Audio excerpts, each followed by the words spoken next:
Okay. So that theoretically should have given me a VOD break, hopefully. I'm bad at this, so it probably didn't. So let me go to spoilers.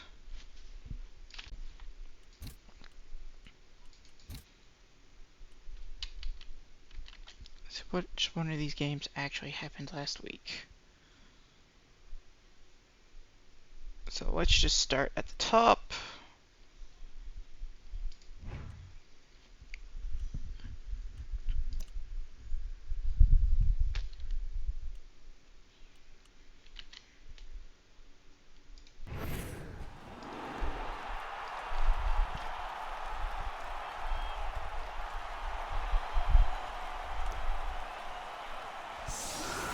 There we go. So now we have Falls Elves versus Grunters Nurgle.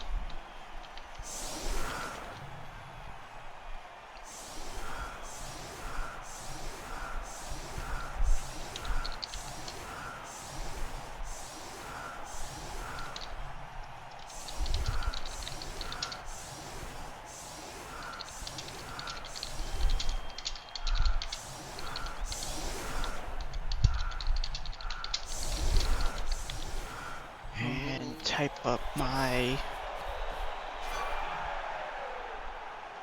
an announcement.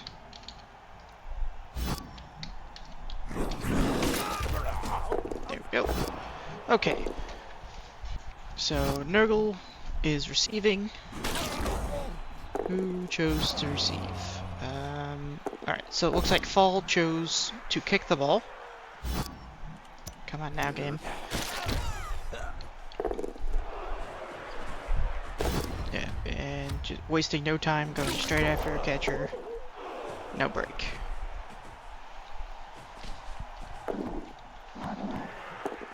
Makes the pickup.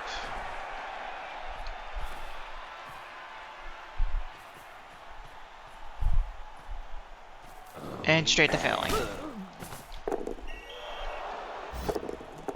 And immediately sent off.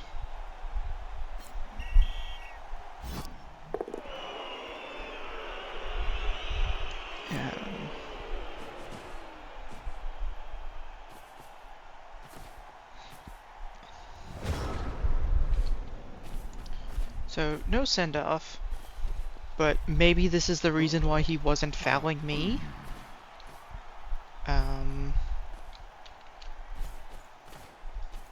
Maybe this is the reason he wasn't fouling me in our game. Because I think that was the only way he was gonna pull his way out.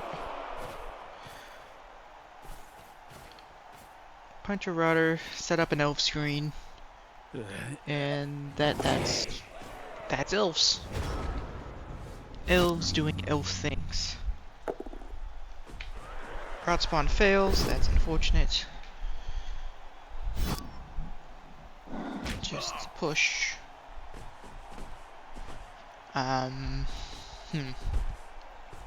Guess he just cages up.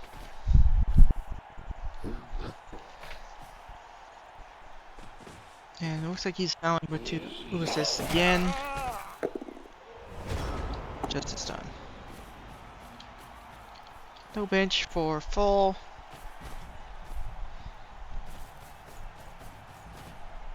Yeah, and blitzing around the side, just making this awkward so that he has to actually put players back here to protect the ball.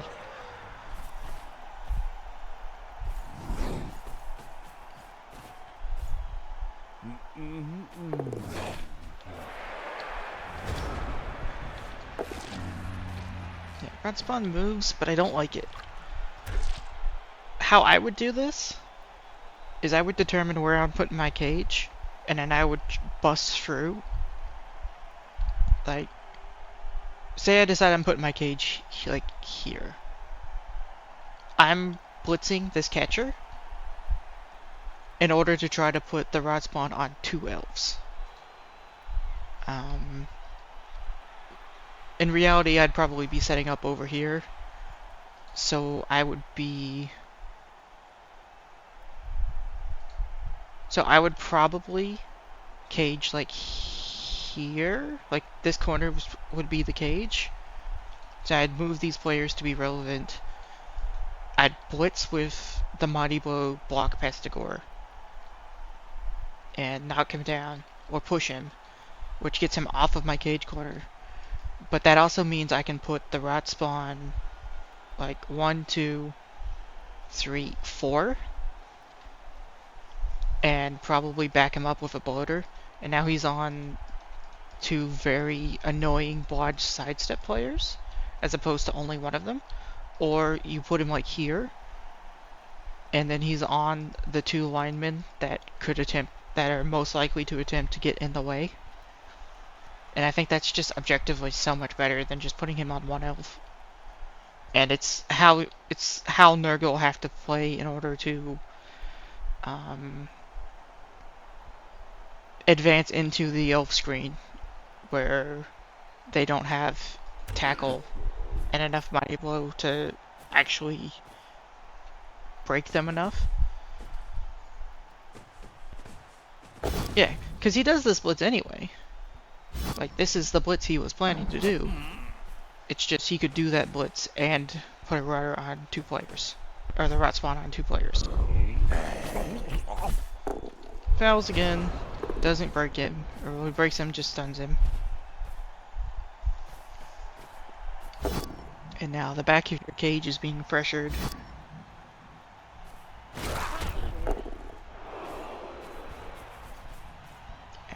And now what do you do? Like, now you have to blitz backwards. Like, sure, you've got a blodge stepper. Well, he gets free. That's unfortunate.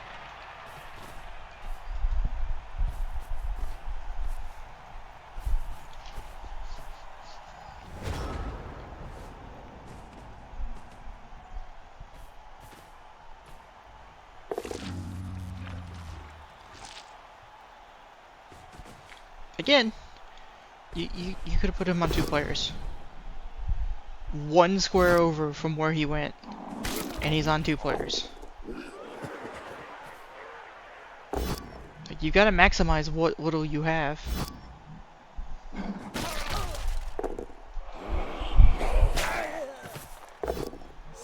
Finally gets a removal, but his ball is based.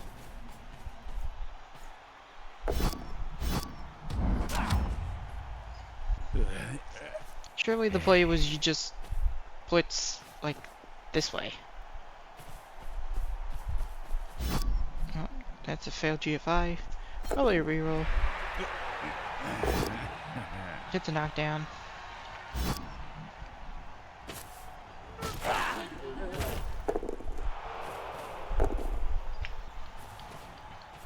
Continuing to retreat here.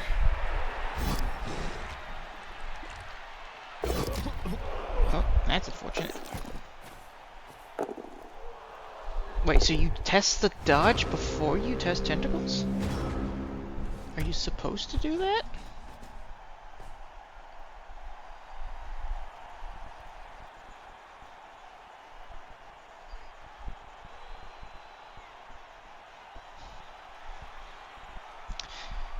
I'm gonna need someone who actually knows the tabletop rules to tell me if tentacles is supposed to be checked after the dodge. Because that feels weird to me.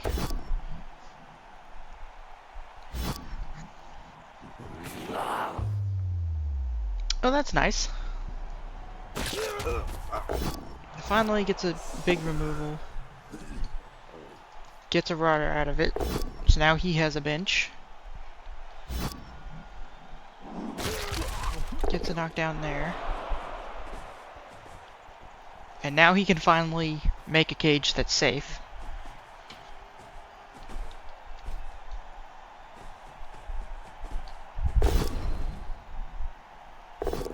I don't like that. And punished.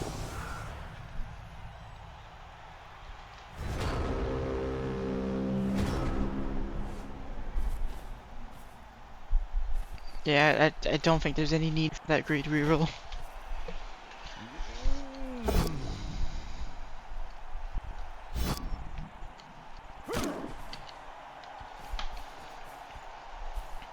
Just maneuvering back here, not actually accomplishing anything. Now that he's got 2 removals, the screen is becoming very thin.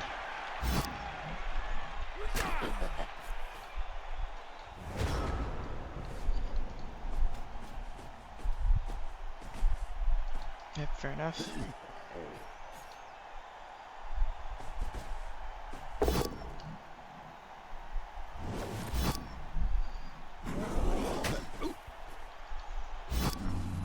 That's unfortunate. I'm gonna be honest, I might have actually rerolled that. Like, I wouldn't have rerolled last turn, but I would have rerolled that. Because I feel like you need him tying up 2 elves to make this safe. Because this does not feel safe. Well, the dodge off is necessary. So that's a lot better than it was. Yep, just maximizing the blocks that he has access to. So knock him down, and now you can just dodge off and punch the ball. Oh, probably dodge this way. Or, you know, do it better than me and not have to dodge and get a POW.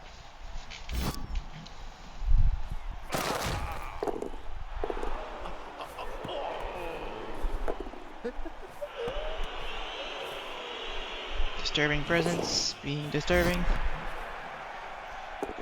Makes the pickup though. And then fails to dodge. But like, what does Grunter do here? Like, I guess these 2 are free to go mark the balls, so it's not like a super disaster.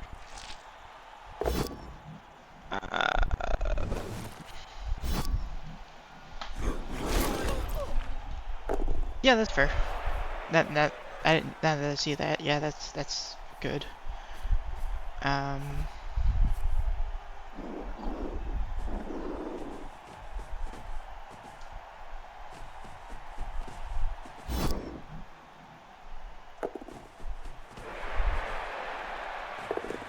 Pick up, brush, and then punch him to get him off your cage corner. Is this gonna complete the cage? GFI. Yeah. Can I just say, I hate... Oh. Ooh. That's another one. Doesn't get him a second rider, unfortunately, but 2 guaranteed... Ooh. Those are both skilled linemen. 2 guaranteed removals for next half, that's pretty big.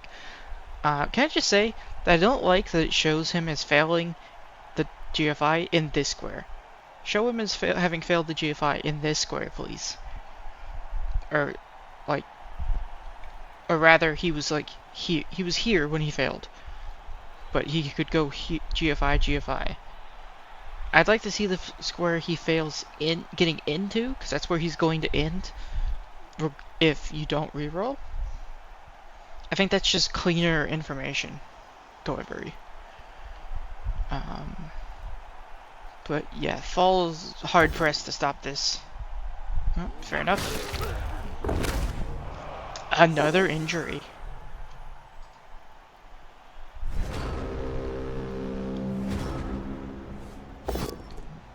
That's starting to stack up.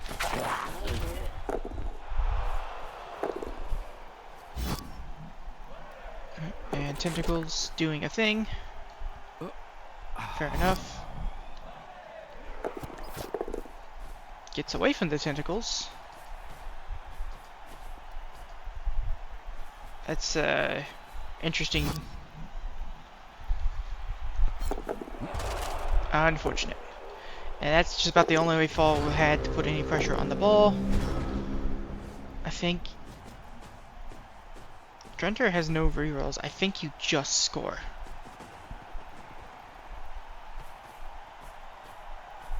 He does not agree with me.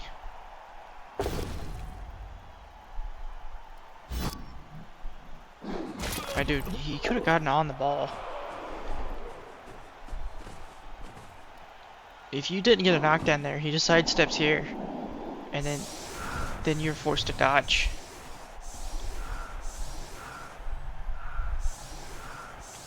Oh, those were random block and wrestle? Oh man, that sucks. That sucks a lot. Especially because like you had tackle.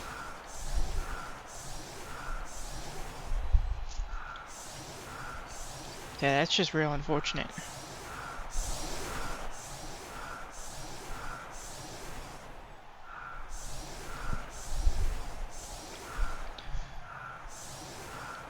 So what does that give us? 3, 6, 8?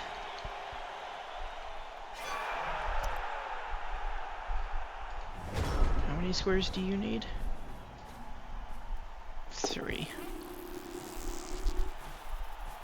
I hate that it makes foul appearance noises when you pass foul appearance. Like, it's so bad.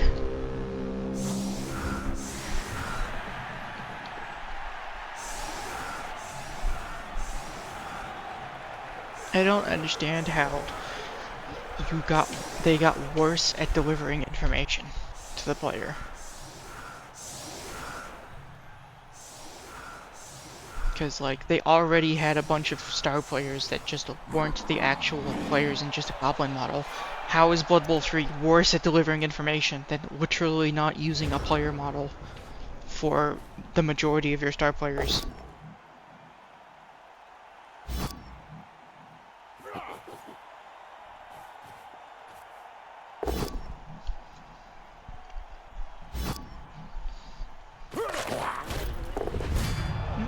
Get a KO.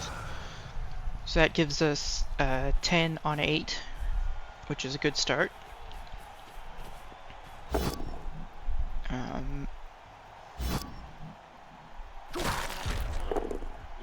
I would say the problem with this is it's leaving the rot spawn free. So the rot spawn is guaranteed is almost guaranteed to tag up 2 players.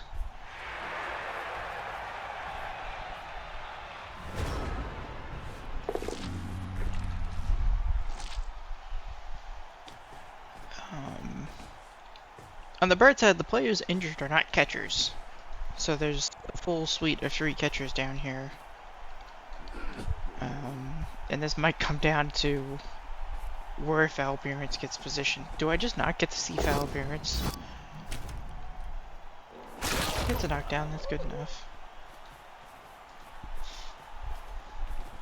No, it apparently does not display foul appearance.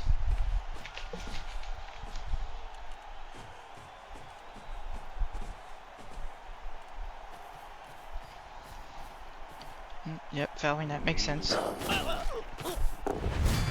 That's a big removal. I'd take that. I think I'm happy with that. Also, it's... Man, refights are weird. It just sits there on whether or not he chose to argue the call, and then rolls the dice before it shows me that he picked that. Okay.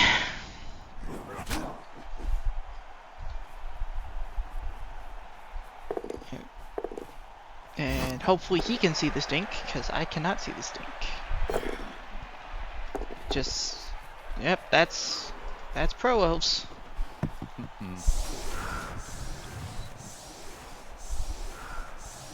That's Pro Elves. So 3, 6, 9 against 3, 6, 9. So we're on a 9 to 9 setup now, which is exciting.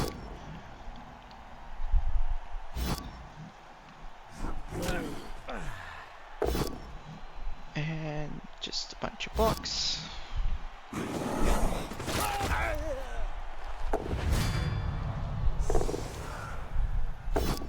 Another KO, so we're no longer 9 to 9. Just a push. Sidestepping into the line of blocks is bold. That's unfortunate. And strictly speaking, you know you're punching with the rat spawn here. So you should have the rat spawn here. So you can use the rat spawn. And then if you get a push, you can push this way and you have a follow-up block.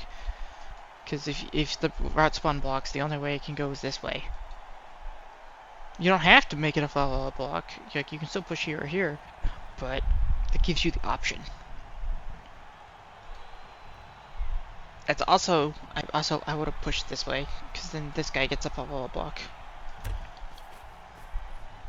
But I guess you want to put a player in the back lines. Oh, no knockdown. Rewarded for sidesteps shenanigans.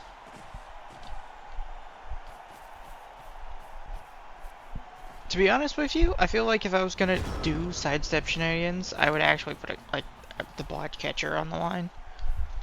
It's a bit madness, but if you're gonna do the shenanigans, you should maximize the shenanigans. Also, we haven't talked about it, but that's a real deep kick. So now we're just gonna see Fall flood the back line. That's unfortunate. Gets the knockdown though. Ooh, that break is huge. That's such a big break, especially because the bloaters are all down here. That's real bad.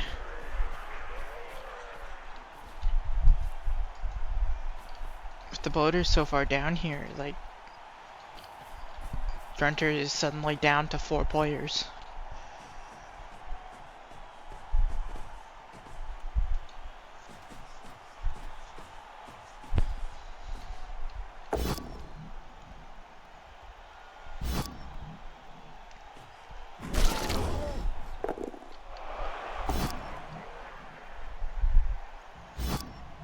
The other problem is now,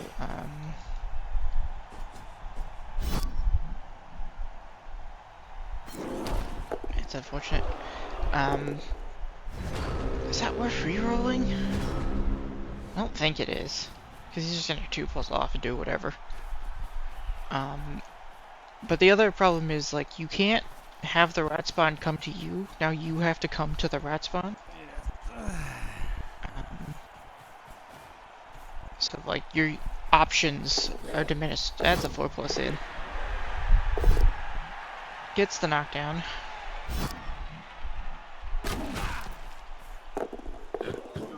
No magnet hands. That's a big deal. Does he just GFI for it? Plus 1 does too.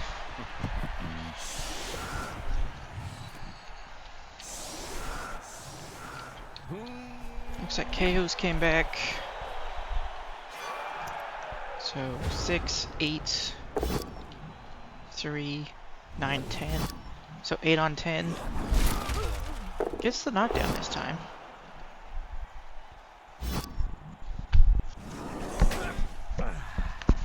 Does not give himself a follow-up.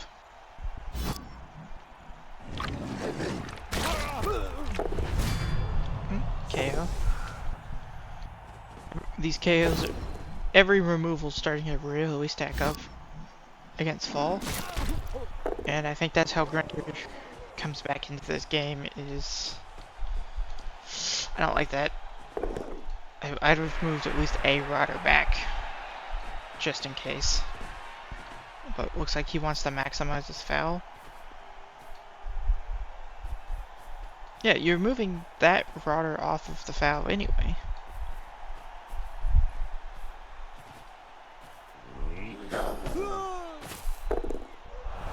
Just stun.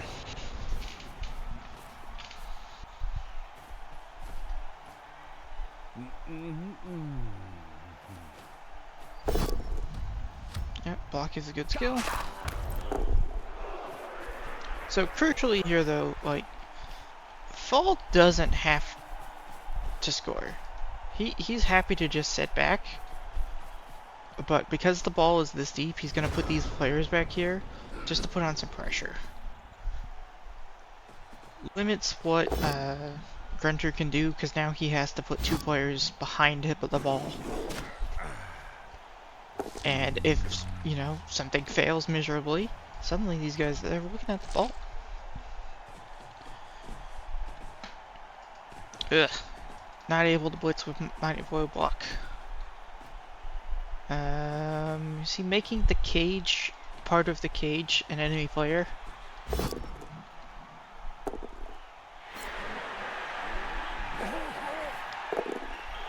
Ah, I really hate this. I really hate that. That's just a free 1-die. Like, what? Why?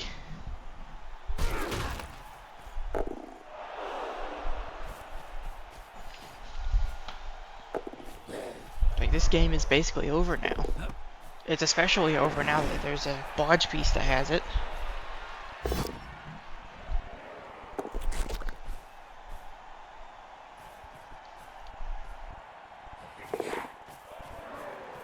Although, they reversed the way tentacles work.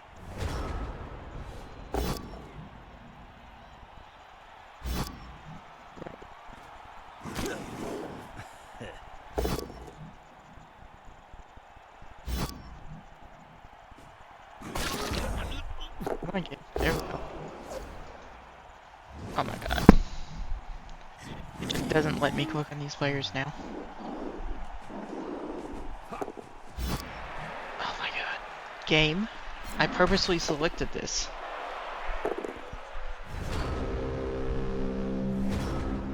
D6 plus strength. Minus strength of the opponent. On a roll of 6 plus... Yeah. So, before you would make a roll... Wait a minute, what? On a roll of 6 plus on a natural 6, the opponent remains where he is and his move ends.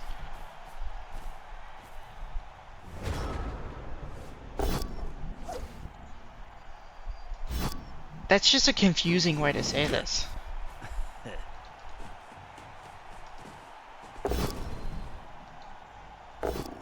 I feel like there's a much better way to word that, and that's entirely GW's fault. But before, the test was if you rolled high enough, if you pat... I don't know. I don't know what I'm saying anymore. Poorly worded rules hurt my head.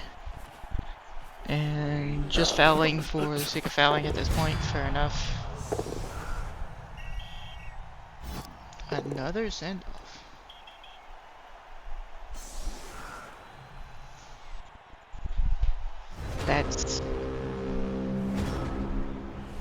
That's 4 send-offs. So I think we may have discovered there wasn't fouling toward me. He got sent off 4 times in his last game.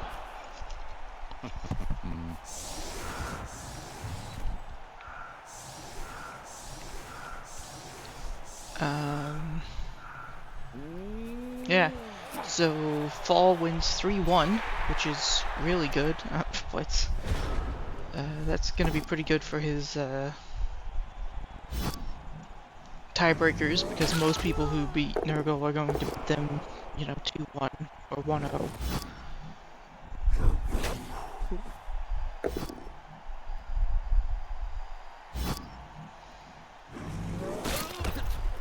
Just going for the last knockdowns.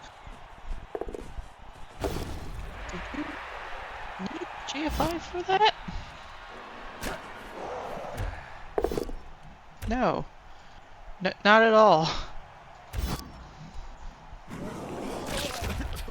Like, you can hit from the same... You can do the same thing. 1-2. Push there. Why are you... 4, 5, 6, 7. What? What? Also 4, 5, 6, 7. You could technically make that a 3 die, but it's not worth it. But like, that's just a risk to your player for 0 reason. You can push him to the same square and get the same 3 die follow up without that.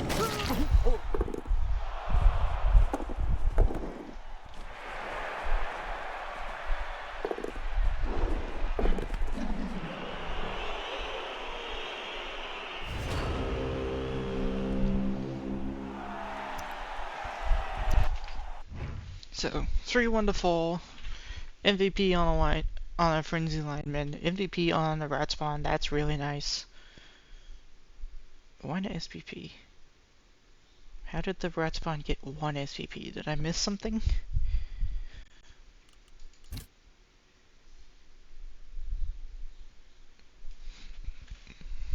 I am unsure how we got 1 SPP and I missed that at some point. Or maybe he had enough SPP and then randomed. And that's why he's showing us 1 now, because the game doesn't show the game doesn't save the state of the player, it just checks the current player in the database. Which means if you get an MVP on an old player and it dies, then you no longer have something for it to check. Weird. Oh, regardless, spoilers. That is not what I wanted it to do.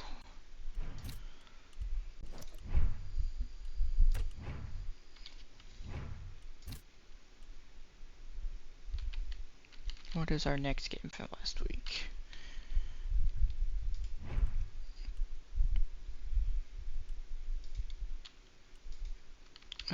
I need to download this replay. Download it.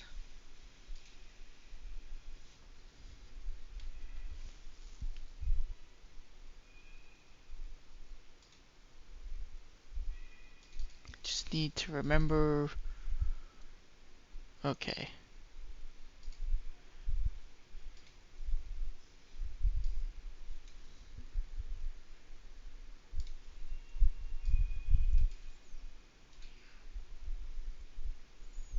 Rename that and put it in there. Hang on 1 second. Let me check the rest of the replays to make sure that they are here.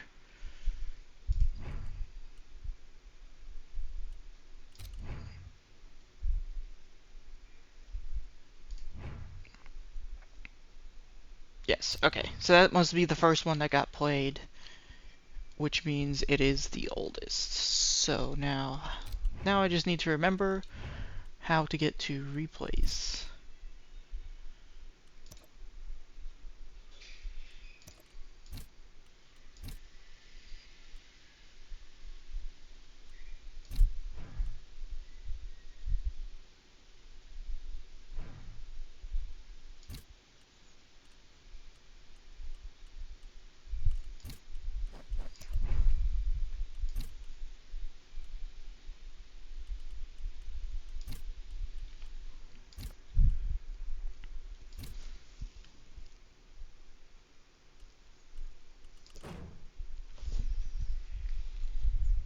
I am not remembering how to load up the replays because I am bad at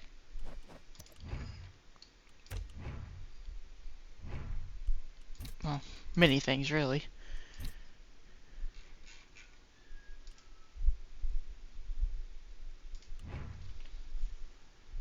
So like I have the replay. I just don't remember how to load it.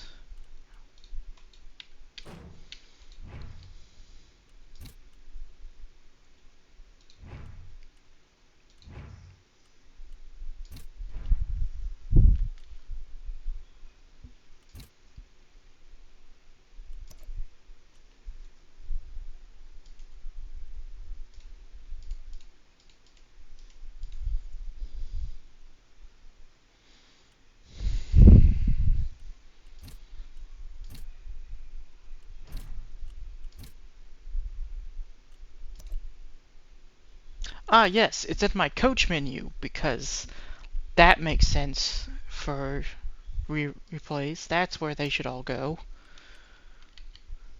I hate this game sometimes. Okay. So, the next game we have is AC's Dwarves versus Dunware's Rats. The Rats have a Claw Mighty Blow tackle piece and Claw tackle. They have Dirty Player in Rats, no bench, and picked up a luck on the thrower. They have a Wrestle Gutter, and that's about it. These dwarves have Guard and Mighty Blow. They're dwarves. They have dwarf things. They also have no bench.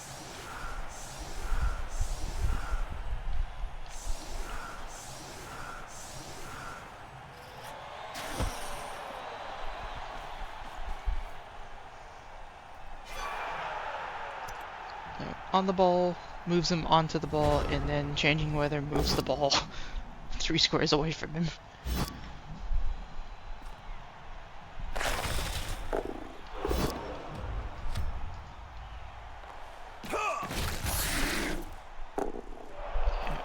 I will say, I like the gutter runners being back here. I like the fact that he's moved his players this far back just so he can't be blitzed for an extra turn. Especially because the dwarves can't really punish you on this. Like, they can't come that far forward and control the center of the pitch. But I feel like you could set up in a way that you could get like 4 squares in and control that part of the pitch, because you're not stopping a Claw and Mighty Blow hit regardless of what you're doing.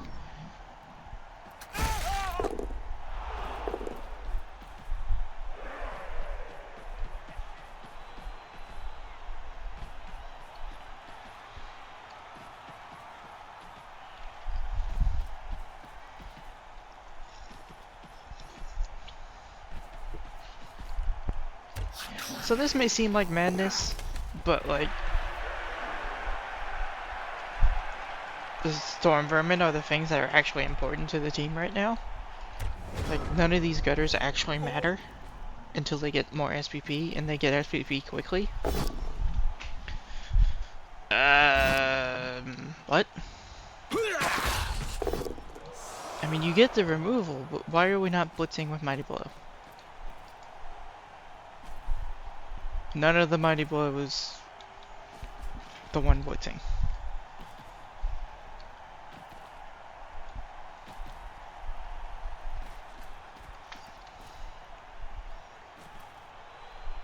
I mean, I don't get it. And now Claw Mighty Blow on the next exposed dwarf. No break. This will be a foul.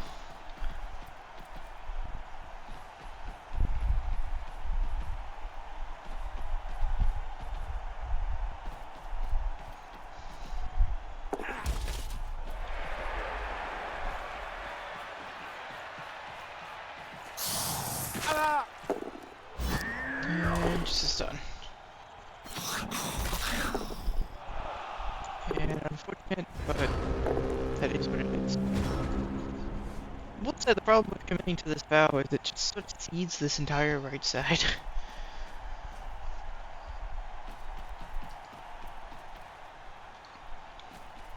He remembers Mighty Blow this time.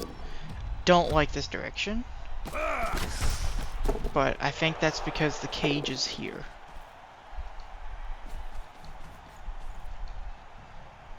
You see, because I would have blitzed here, and that way I could push the gutter in.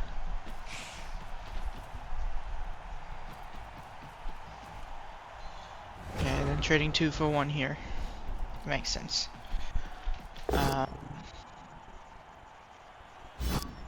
Hit on the troll player is really unfortunate. Okay, just a stun. Yeah. I feel like the Troll Slayer is more important than this lineman.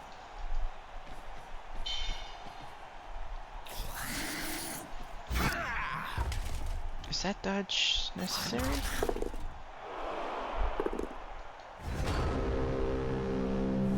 I mean, I guess he's happy with his positioning and just giving this up, but I feel like I would have wanted to foul this Troll Slayer.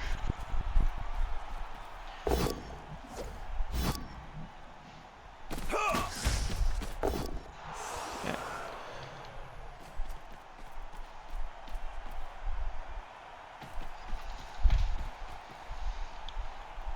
And then Dwarfs just move down the pitch. 7. Yeah.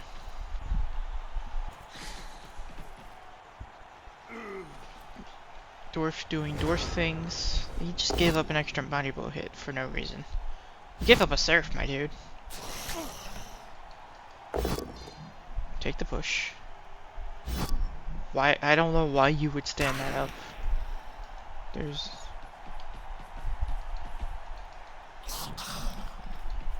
zero reason for that. And then protecting with the useless pieces.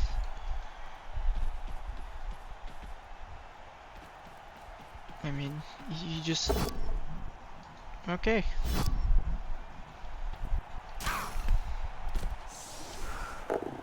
Unpunished. That is disappointing.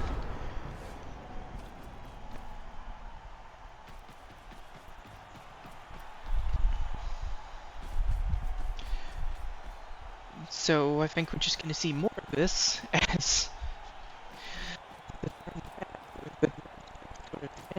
and mighty exposed rats. And I'm suddenly glad I didn't catch this game live because I feel like there is nothing wrong. I would have gone insane trying to cast this. Well, that's a nice KO. It's the third one.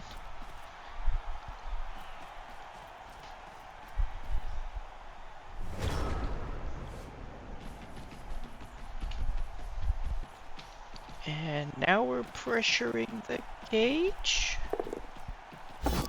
This seems questionable to me. I mean, sure, you're in the cage now, but like, these guys are still kind of cut off. And then these doors just crash into you, and then you get Mighty Blow. You just get pummeled next turn with Guard and Mighty Blow. I mean, he's kind of cutting him off, but...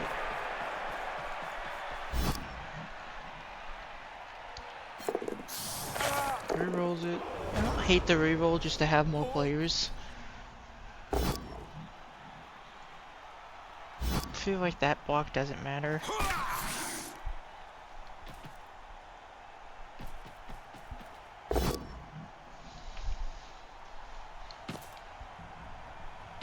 I don't like that. I mean, I guess it makes his cage again, but his cage is kind of based, and I feel like he might need to score this turn.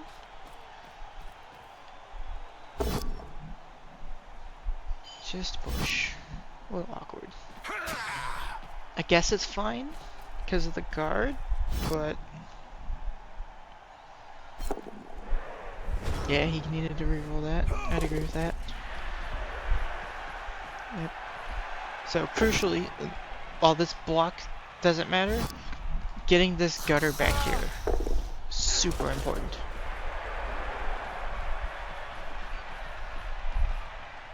Okay, and now he's given up again. He's given up on the cage, and he's just running away and fouling, trying to foul a dwarf. Can you foul with this guy? He's counted his squares.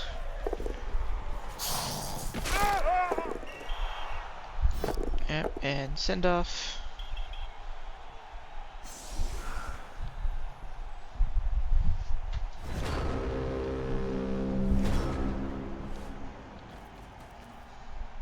And I guess that's another surf. Please tell me you're fouling this blitzer. Set up your cage, sure. Foul this blitzer.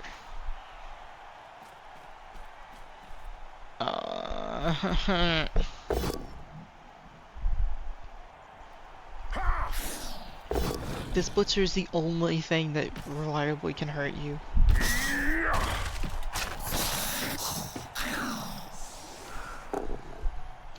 I mean, yeah, there's been a bunch of removals and they've just been taking the punches, but look at what's removed. Like, line rats and a gutter. There's still 3 gutters here. Both the storm vermin are still on the pitch. Like, the important pieces have survived. And that's what's important for Dunware here. And that's part of why I wanted him to foul this. He could get 2 or 3, he could get like 3 assists easy. He probably could get 4 if he really tried. Especially because this cage corner doesn't matter. He 100% should have fouled this claw mighty blow.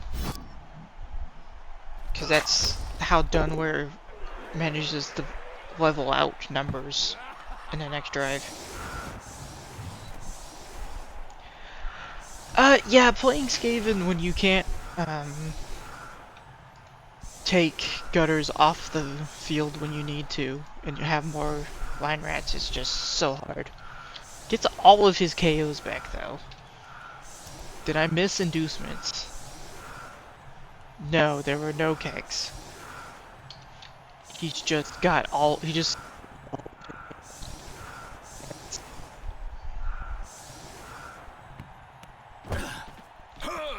Well, the thing is, dwarves can definitely foul.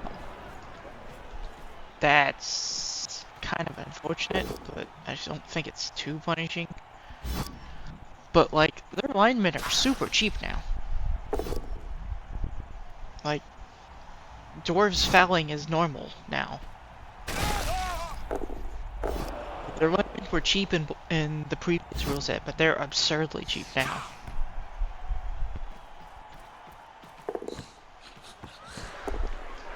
Yep. And we've seen this out of Dunware many times.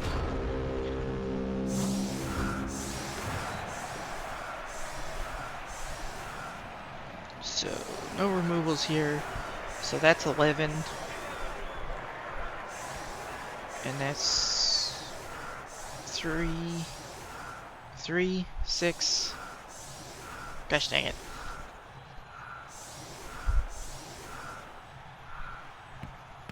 Three, 6, 9, 10. So 11 on 10 going into this Skaven's drive. That's actually really good. Yeah.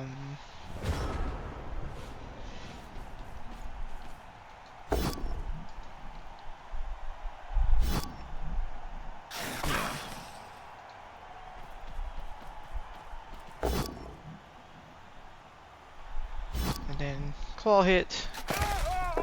No break. But we're kind of just gonna see that repeated for the next 8 turns.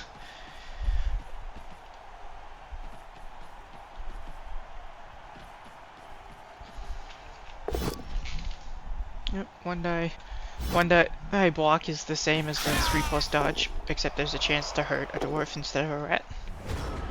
And then free punch on the blitzer, which I feel like I would try to avoid giving up. Just a push, unfortunate.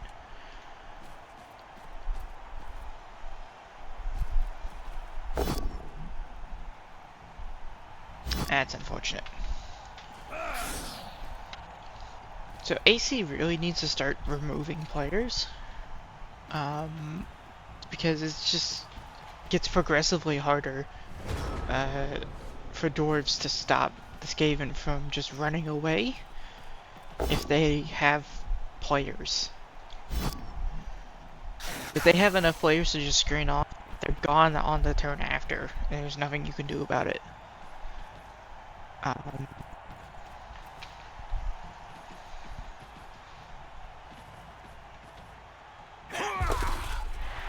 Yeah, 3+ dodge off. Repost.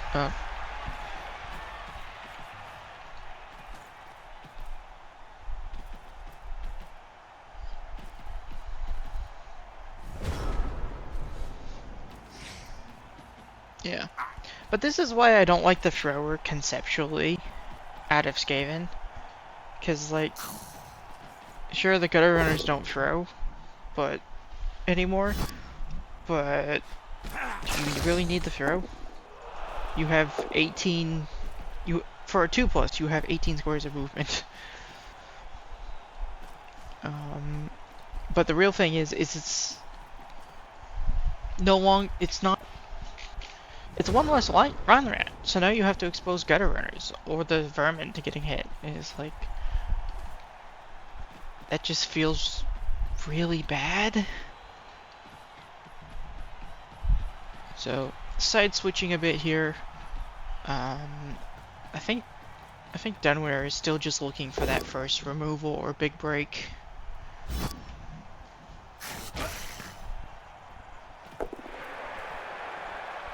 I like how I can't look up and look at the turn. Mid-turn.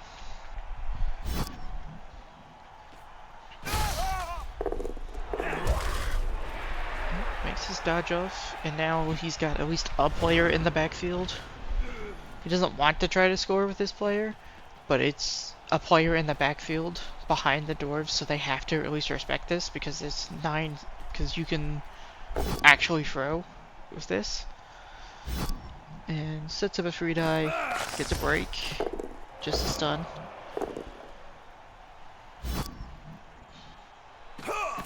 Ooh. Breaks a rat, that's real nice.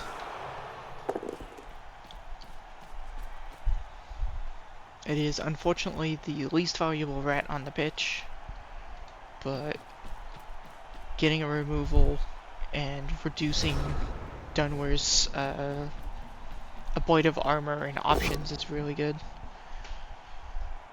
An unfortunate amount of push coming out of this blitzer. Follows that, which is surprising.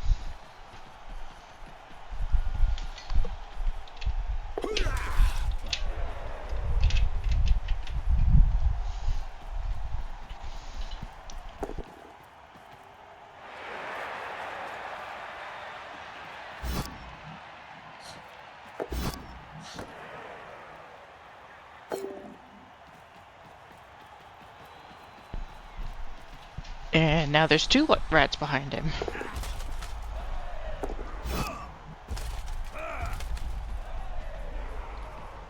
Uses a team reroll.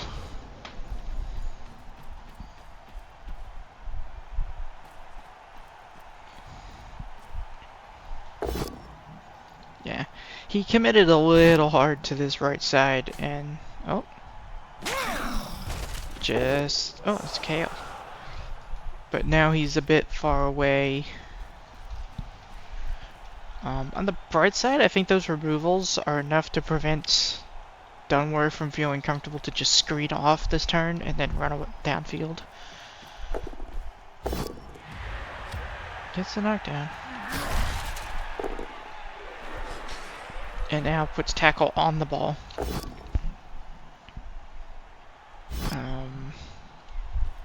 Well, the main problem with this is it's just... What?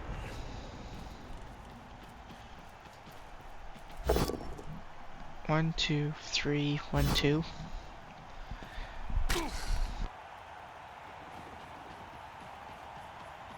Yeah, he really needed to mark up that thrower. Because this thrower was always just a blitz. And now this is a 2+ handoff. And it's like, what do you do now?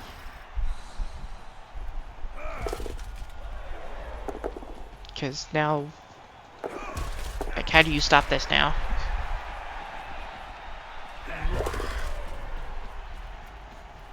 Like, if you're gonna mark up all of his players, you have to actually mark up all of his players. I feel like this player was more important than this player, but I don't think it really matters for the play he's going for. So he's just going for a surf instead of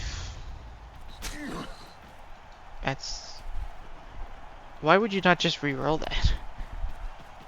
You're not stopping this. You're not... Probably not even scoring. It feels weird to me that he's not blitzing through this gunner runner and then putting, like, a player here or here, and player, like, here, to at least force this gunner runner to roll dice.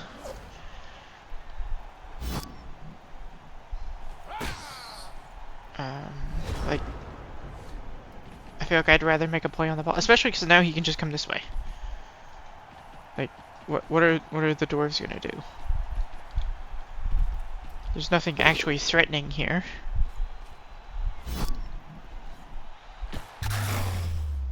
That's a nice removal.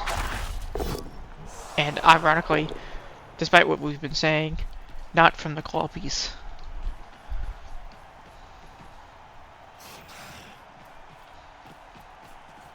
Yeah, and now Dunware doesn't even have to score this turn.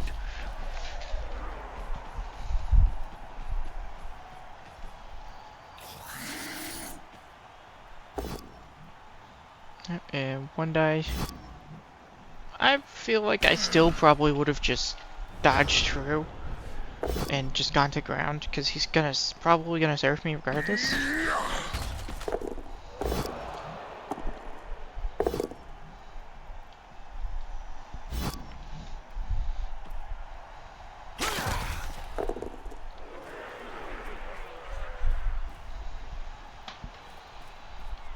Yeah, there's not even Mighty Blow here to blitz the gutter runners.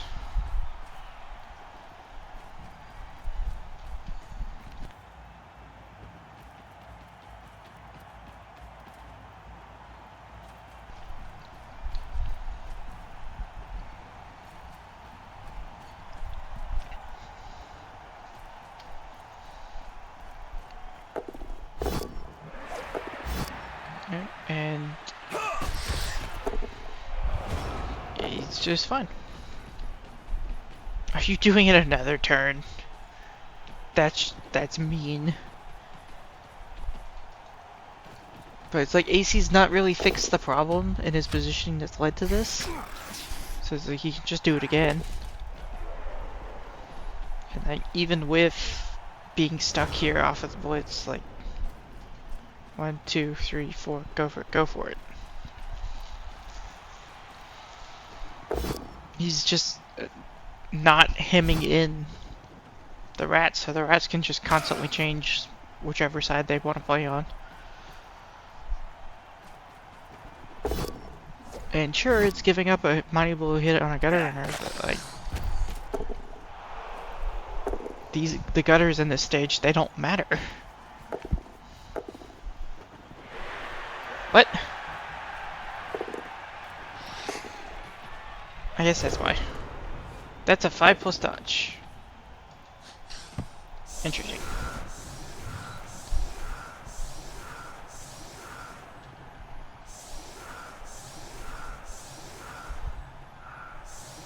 And now we're just gonna see a backline screen.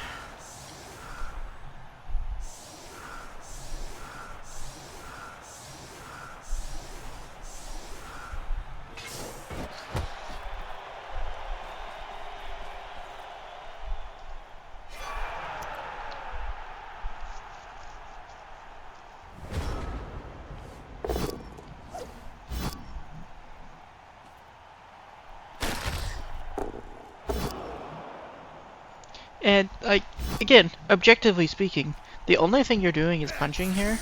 Why are these blocks not ones where you can punch sideways to generate your own follow-ups? Like, if you had done this correctly, this guy would get a block. You could have this guy on the line, he'd be getting a block, and then you'd have a blitz.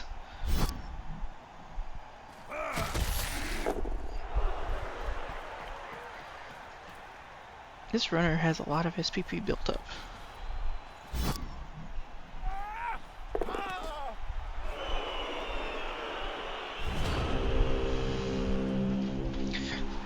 Yep, so 1-1 draw. Gosh dang it.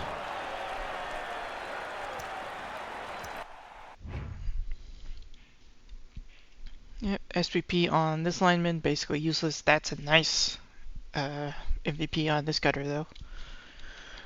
Let's go to spoilers.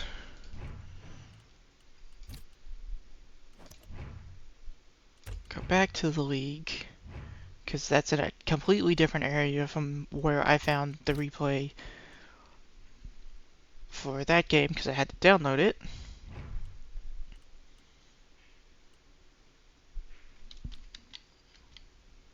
And what is the next one down the list?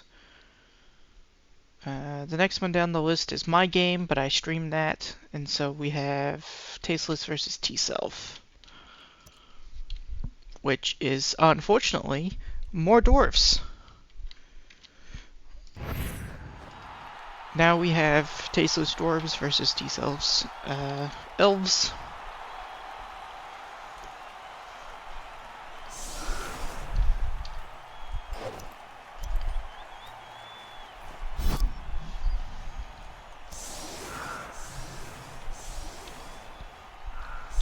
So, Tasteless Dwarves, they have a one-player bench, Lodge Runner, Guard, Stand Firm, no Mighty Blow. Wait, they have Loners? And a player bench? I don't know what that ribbon means. Is that a mercenary? Did he have... Was he down players and had the TV to induce a bench? Interesting. Anyway, T-Selves, pros, no bench. Wrestles at Sure Hands? Well, I can't tell because the play is happening.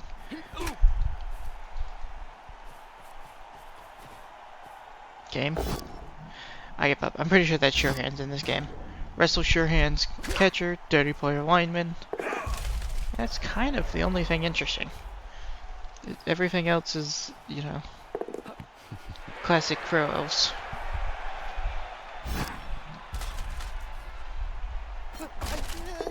And failed dodge, that's unfortunate.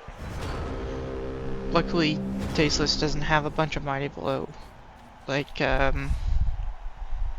AC does, or this could get real painful.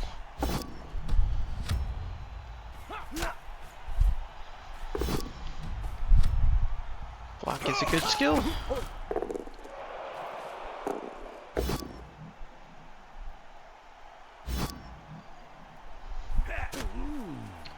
I don't know if these are random skills and he just took the ones with...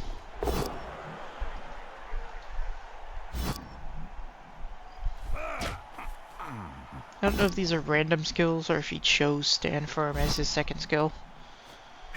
Oh, just a stun.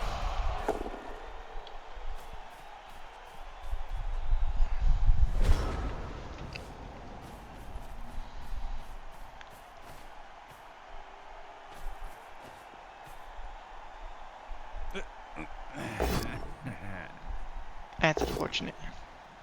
Pretty much has to re-roll that or his entire team just gets boxed up.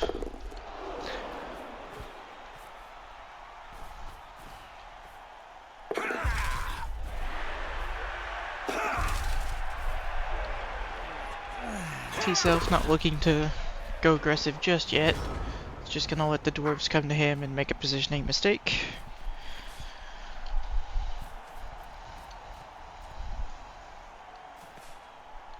Tasteless is just gonna mark everything he can.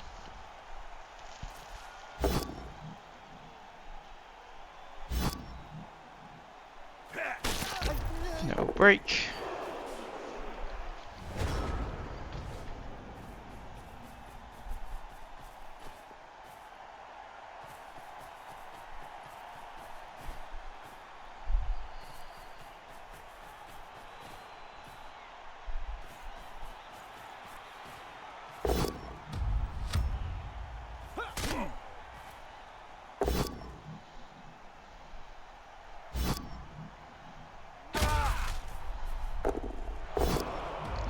and just punching a bunch of dwarves. That's a bit unfortunate, because you're still in base contact with dwarves over here.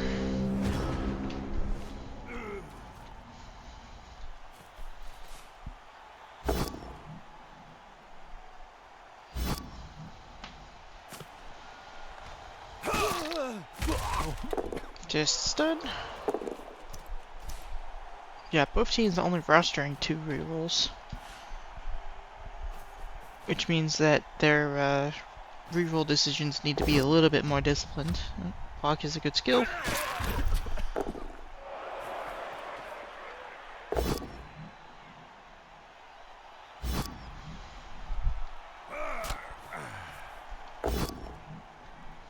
Yep, following up on that generates a new block. And just a stop. Ooh, KO.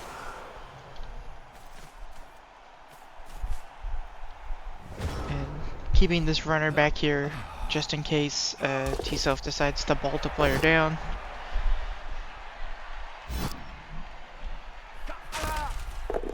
Fortunately, I think T-Self finally has the positioning that he can take the sideline. It looks like he agrees. Dodge off here, get an extra block.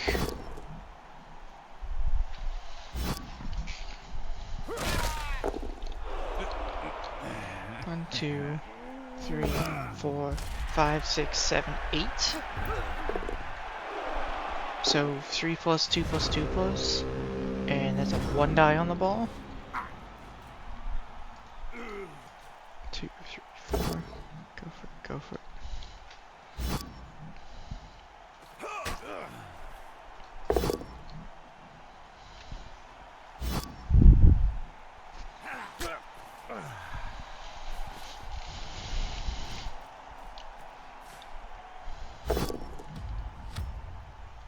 Just gonna punch as many L's as you can. And he's not going straight at the ball. He's just gonna get in front of it. I feel like the 3 plus 2 plus to be on the ball. Like, maybe that blitz was better, especially because he has wrestle. But this player doesn't have tackle.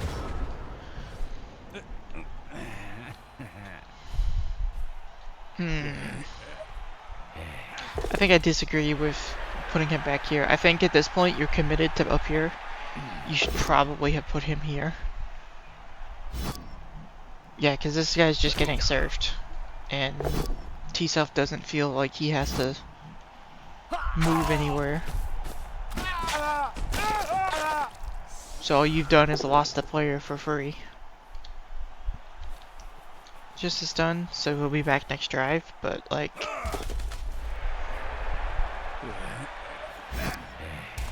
Oh, failed dodge. Opts not to reroll it.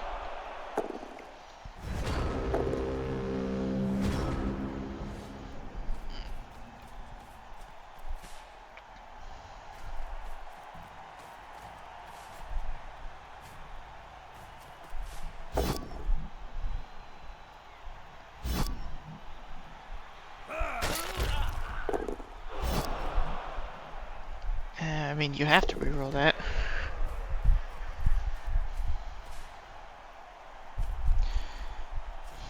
So the real problem Tasteless has is like he can mark these players up, but he can't keep anyone marked up because the guard is isolated on the wrong side of the play.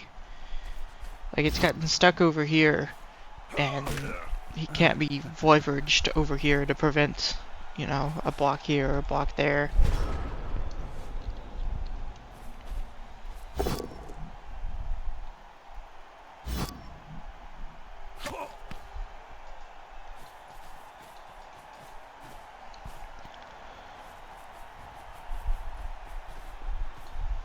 Yep, and now T-Self is just gonna screen off. Oh, reroll that.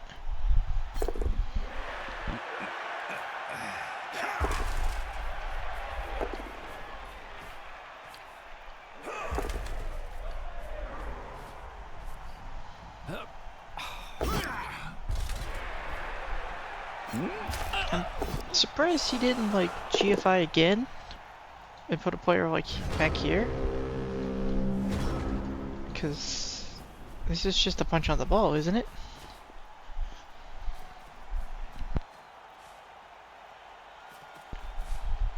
Like, that's a 1 die on the ball for free. This block doesn't matter. Why is this block being made? Mark him. Punch him. What? What is happening? My dude, punch the ball. What? What?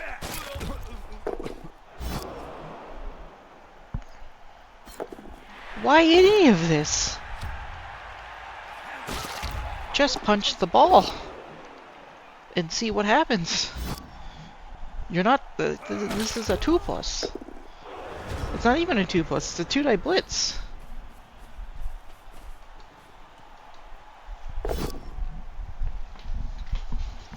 I don't understand.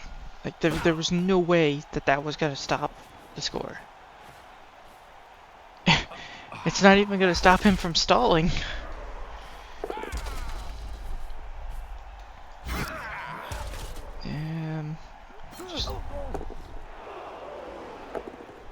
Unfortunately, failed loner.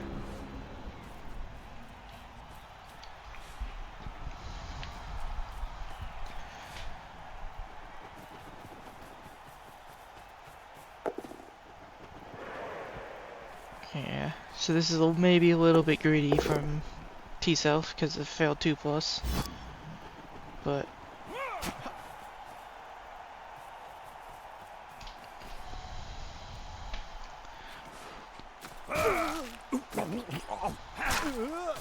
and a foul.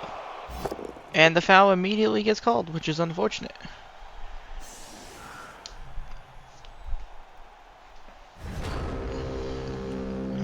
He did have a bench.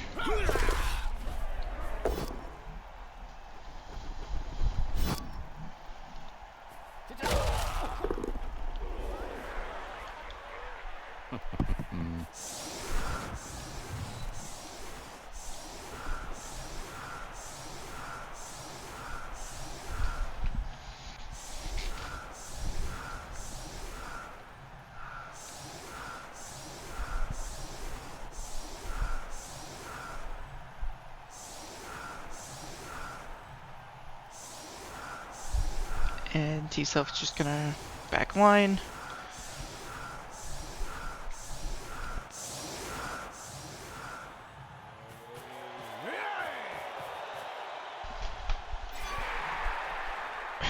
Another blitz on elves who are elves that are sitting on the back line.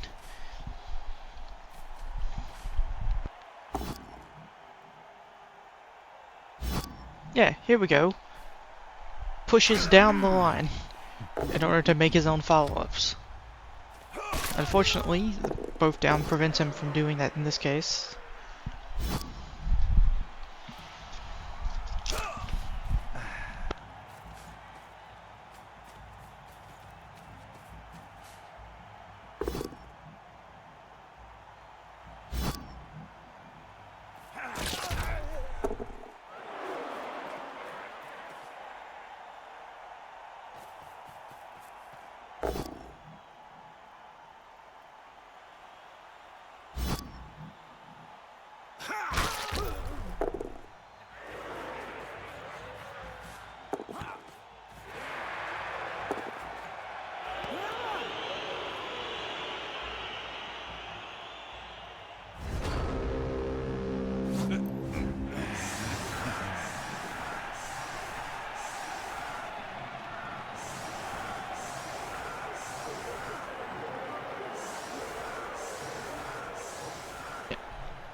So, going into the Dwarves' offensive drive, we have 3, 6, 10 elves versus 3, 6, 9, 10, 11 Dwarves.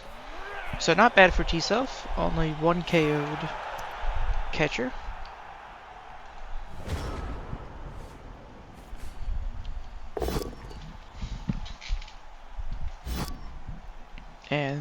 and T-Self is 1-0 up.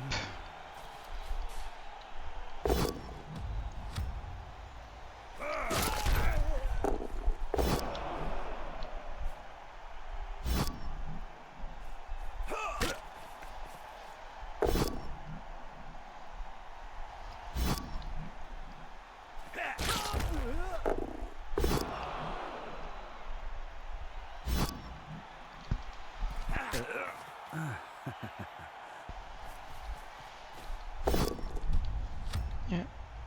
Punch knockdowns. No removals.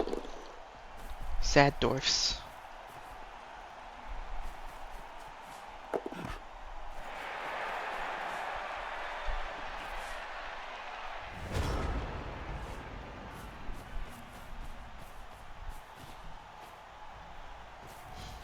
There's a part of me that feels like he should still be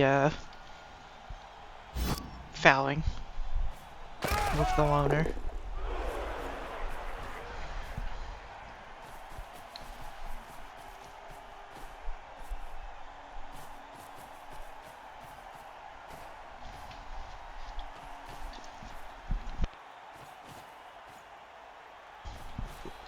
T-Self just trying to flood the zone.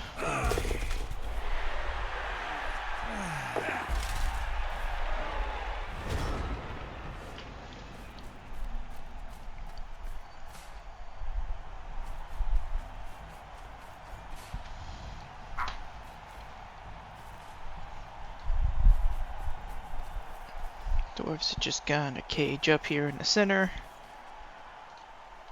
And then blitz the blitzer. I feel like I wouldn't be targeting the blitzer. The blitzer has the highest armor.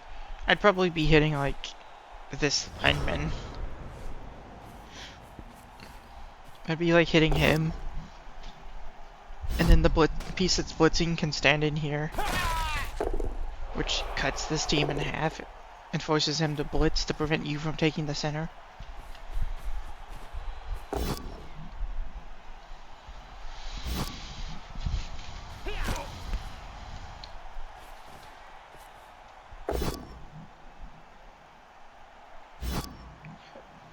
T-Self almost surfing another dwarf.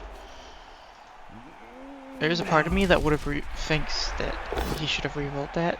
Reroll it, follow it, push him off the field. I think that chance is definitely worth a reroll, in my opinion.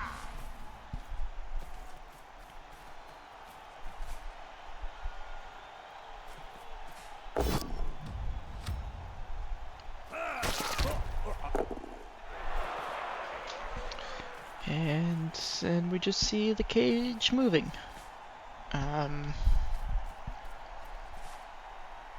Not sure I agree with blitzing there. I feel like I would want to try to blitz through here and take up like this position. But he doesn't want to leave the guard stand firm out on his own. Surely you just one die block and hope you can knock him down this way.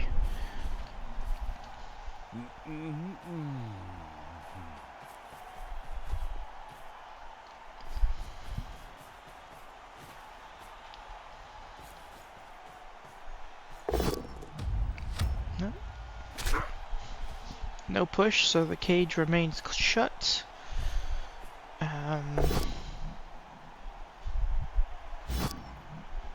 T-Self kind of doesn't really have any options.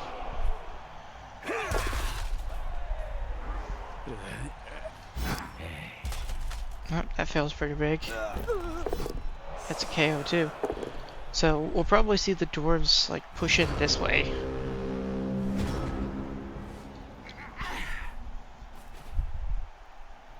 Yeah.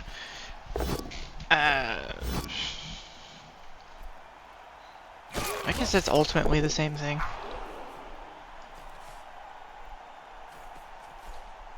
I feel like I'd want more squares. I feel like I would be caging up like here. Or here.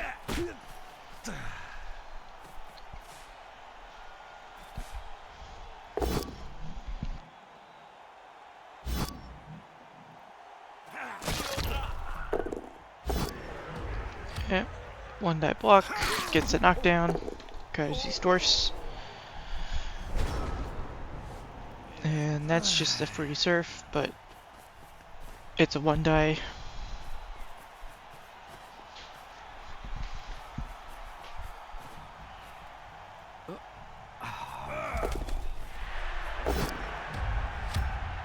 That's unfortunate.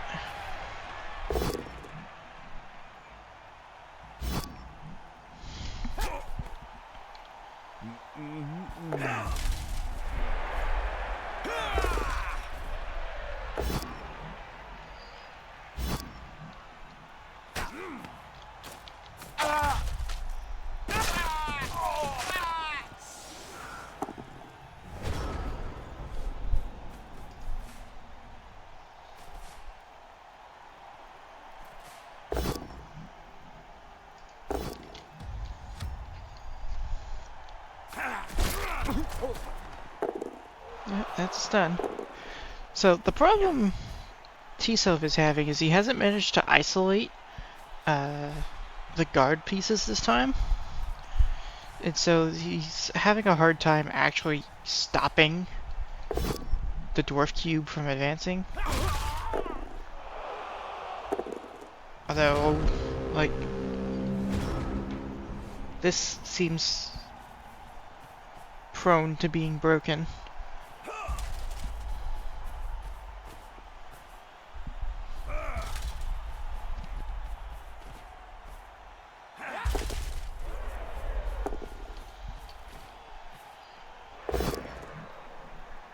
Yeah.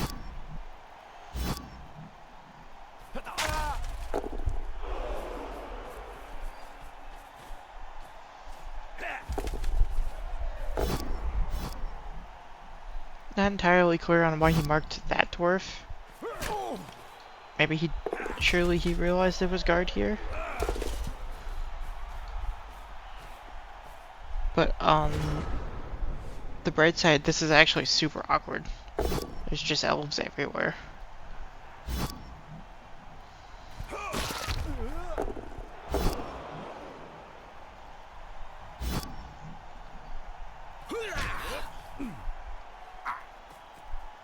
Yeah, and now the blitz is committed to getting the sidestepper off the ball. So he can't make any forward progress with this turn.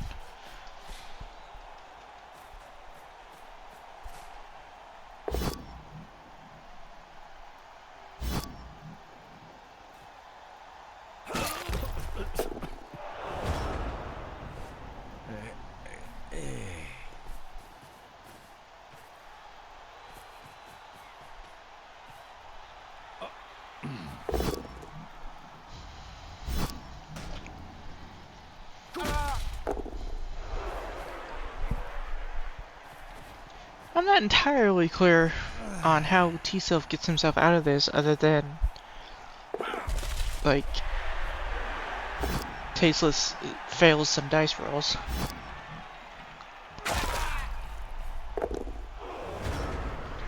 Because it feels like Tasteless is just gonna push through and then score the next turn. And there's not much he can do about it.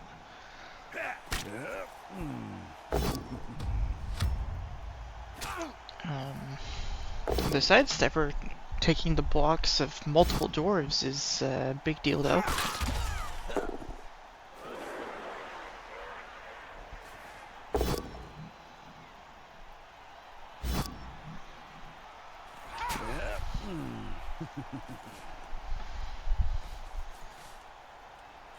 Is that far enough?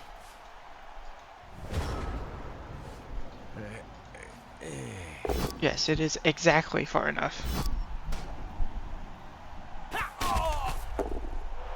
Okay, but now he can hit the ball.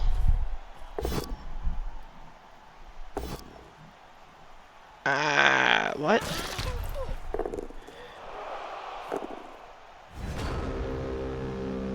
Why would you re-roll that? You just push him here, you have a follow-up, and you can, like, punch him this way with a re-roll, and then punch him this way with a re-roll.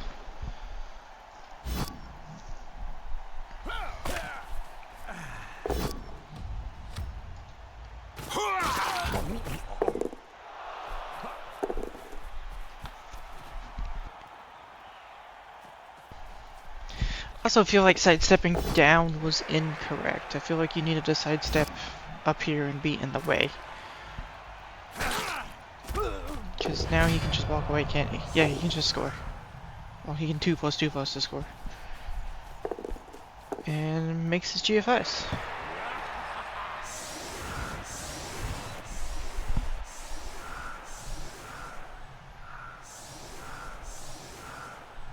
And there's 3 stand firm on the line. So T-Self can't make a 1-turn.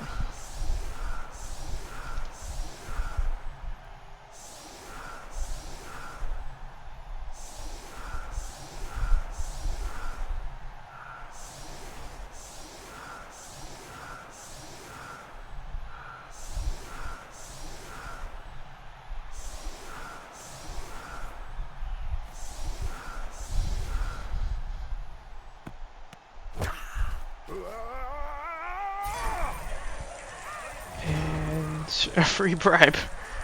Super useful.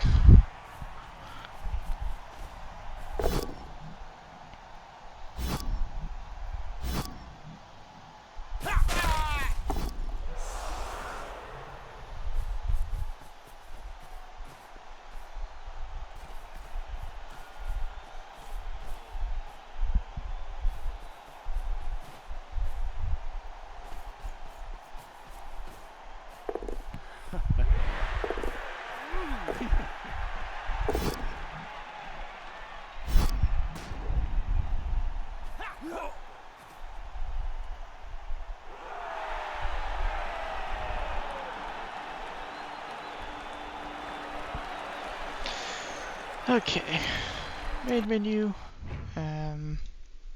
back to spoilers.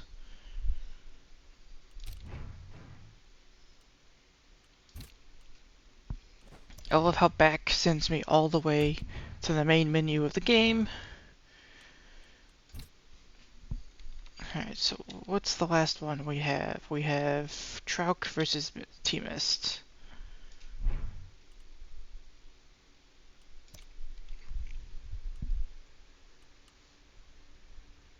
So we finally get something a little bit different.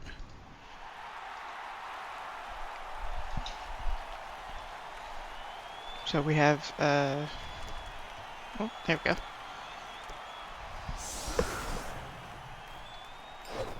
We have T-Mist, Chaos Renegades, and the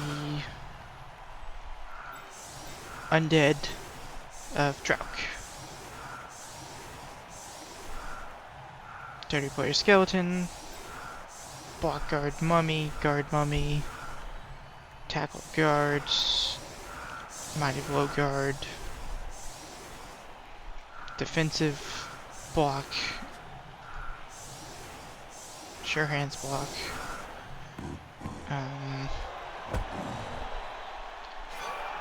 one bench out of renegades, 2 bench out of the undead.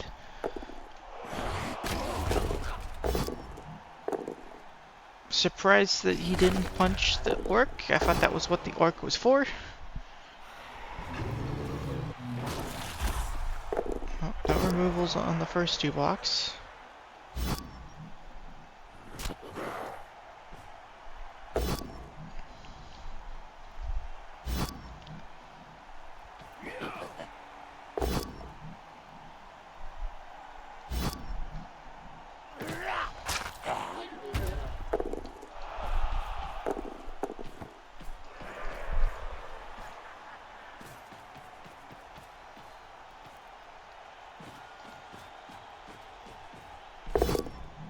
I love not being able to look at players at any point in time during a replay.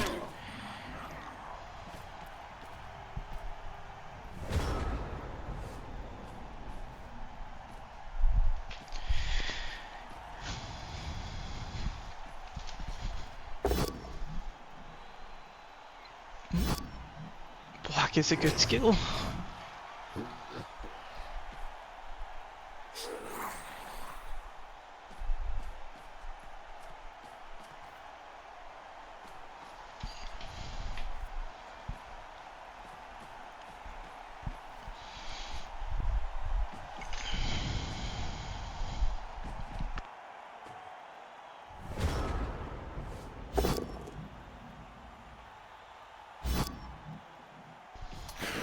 So Trouk sort of basing up, forcing awkward follows. Uh-oh. What? There we go. I thought for a second I thought he took the rest of it. I was like, why would you do that? So this is really bad for. This is really bad for Team Mist. Was that a serious injury? Game, please. Seriously hurt. So that's like an MG.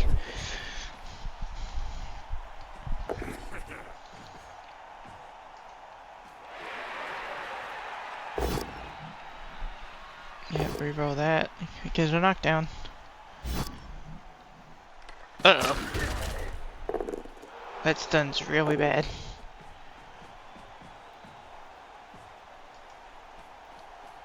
Because that's the guy you would want to pick up with.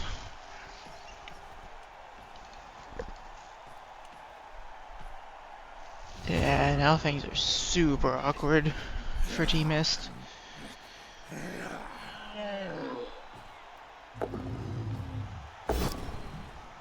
Oh no!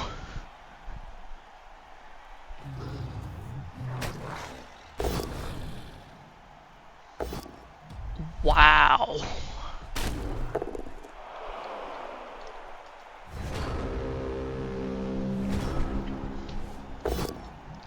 I mean, first action loner, and you get punished for it. I'm not entirely sure what his play would have been outside of that.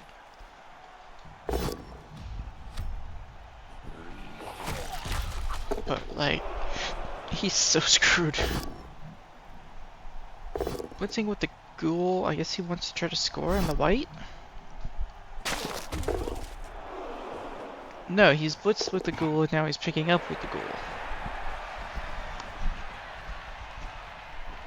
Not entirely sure I understand why the blitz was with the ghoul.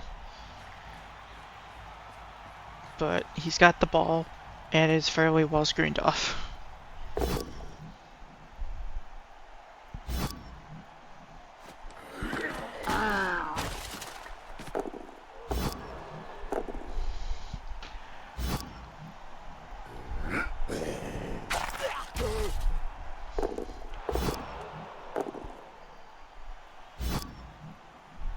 A lot of one dice that are getting knockdowns.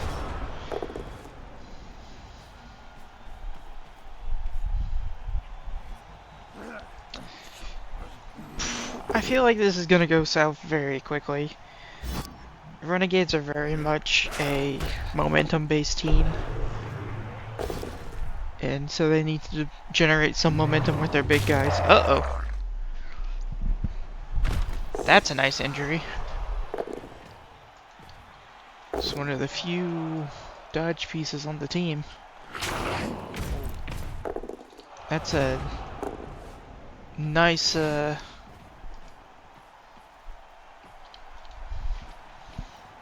it's a nice step in the right direction for his terms of momentum.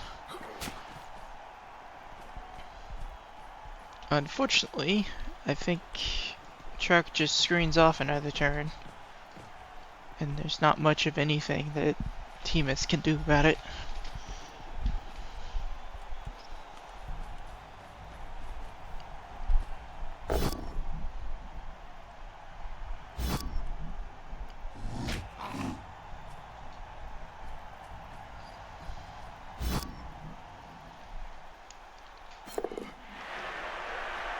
Not sure if that G5 was really worth it, but I suppose it's if he can cut him off from going this way. Trouk thinks he can get an additional turn out of this stall, and he might be right.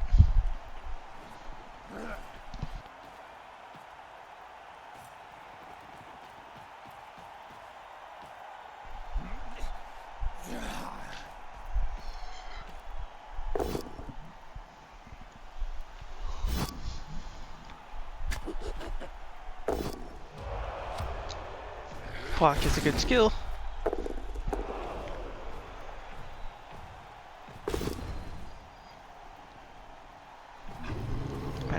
Gets a knockdown.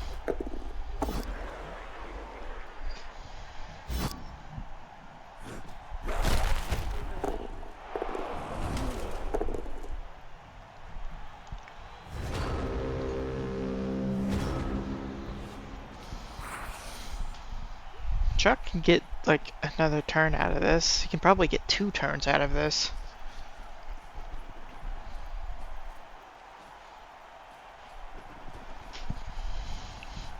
Hey, Snow. I actually won my game this week, and I'm just working through the replays from last week, because I didn't actually stream any of the games. But as we are now, T-Mist has lost the ball on his drive, because his big guys turned over first action twice in a row. And now we're just seeing T-Mist scramble to try to prevent Truck from stalling out for the entirety of his own drive. He did manage to seriously hurt the block defensive ghoul.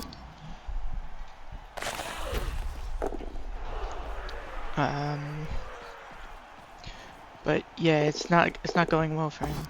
Unchannel Fury fails the really stupid roll. Is this enough to stop Truck from defending another turn? I think this is when he finally scores. Not before a good mummy hit on the Minotaur.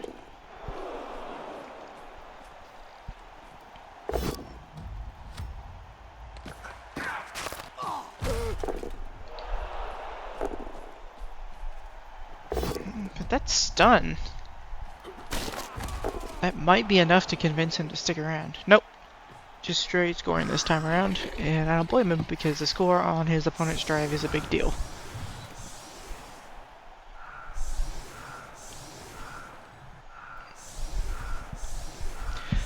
Yes, no, but if you are interested, the VOD should be up for that game.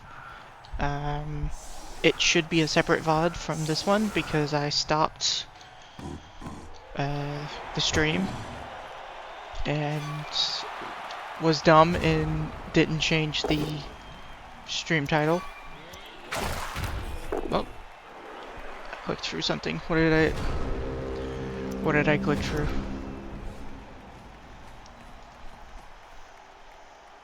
Do I not get to learn what this is? Game?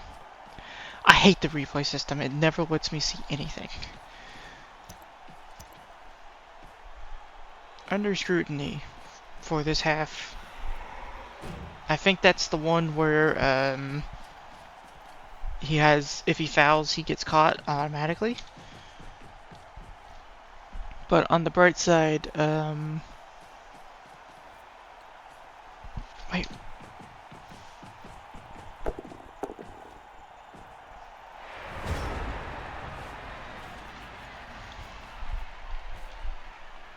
What did I miss?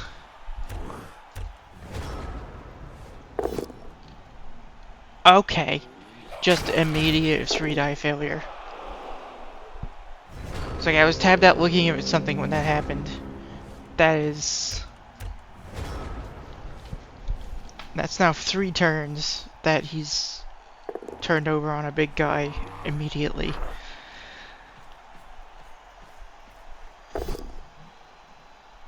Gets the knockdown on the ghoul though.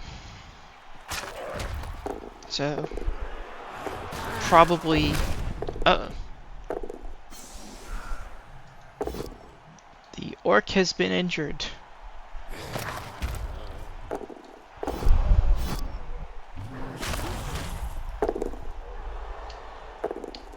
And another turnover from the big guy.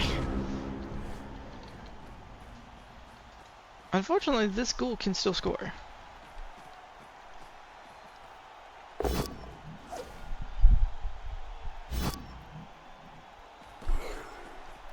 So, like, there's just gonna be a big...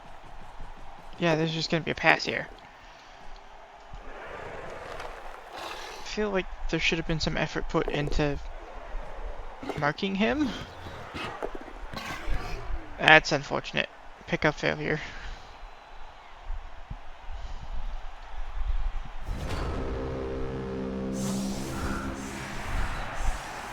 Well, I feel like the three big guys would be more useful if they weren't turning over constantly.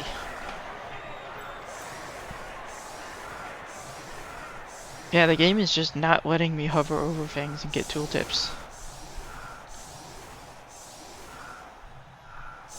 Super weird.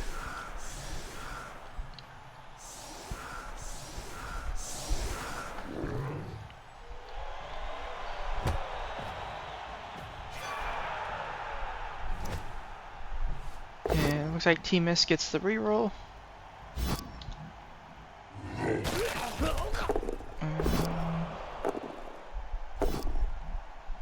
Yeah.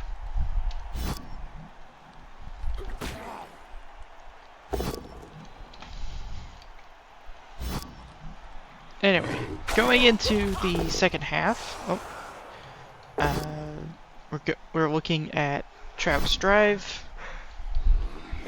3, 6, 9, 10, 11 against 3, 6, 9 now.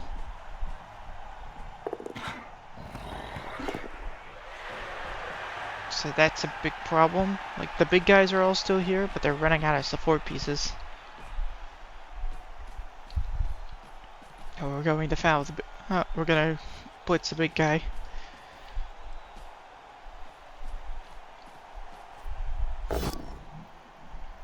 Just a push.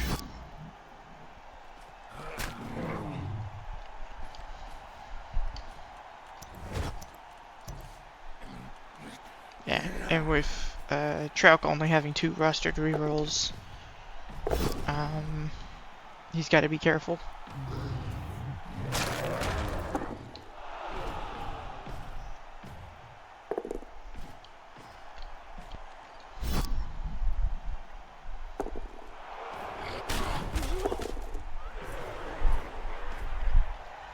Mercury is unhappy this game.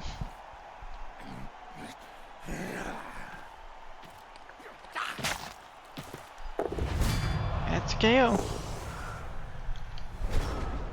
That is actually a really nice removal.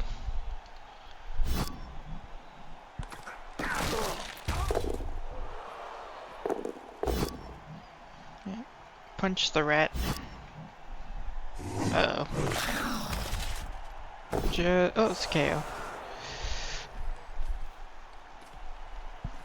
Team Mist is rapidly running out of players to do things with.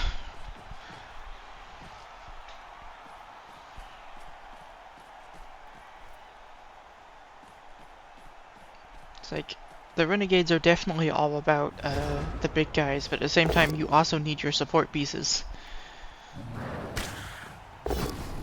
I don't like that.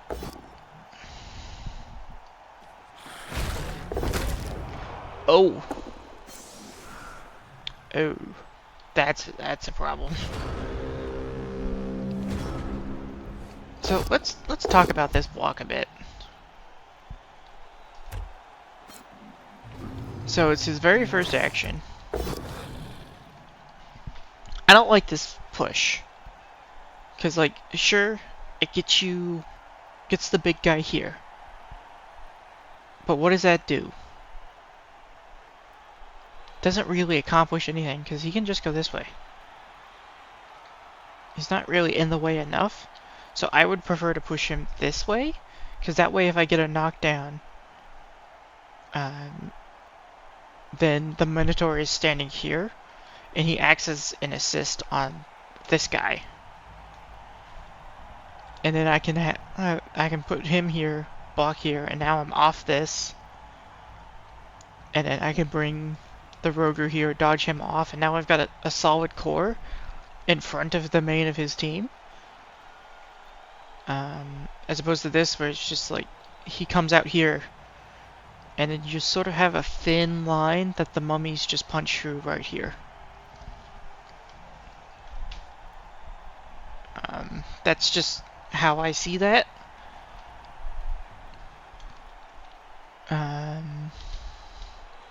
Yeah, doesn't really matter though, because both Double Skull into an injury, and I think that might seal the deal on Timus losing this game, because both of his big guys are isolated on this side, and half of his team is knocked down. I don't see how he stops Trauk from just scoring.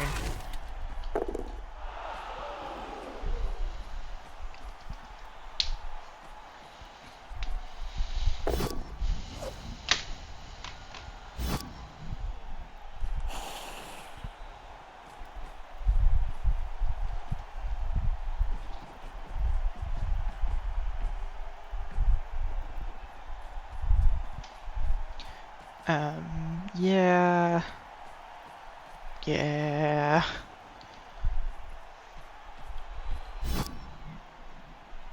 Not really worth the reroll.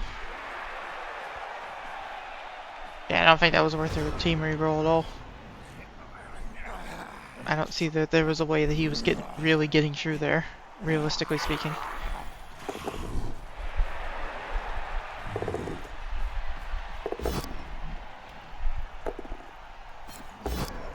Okay, he rolled a lot of dice. I stand corrected.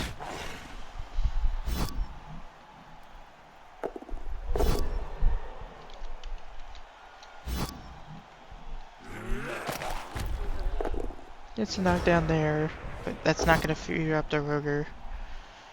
And the Red Ogre is dumb.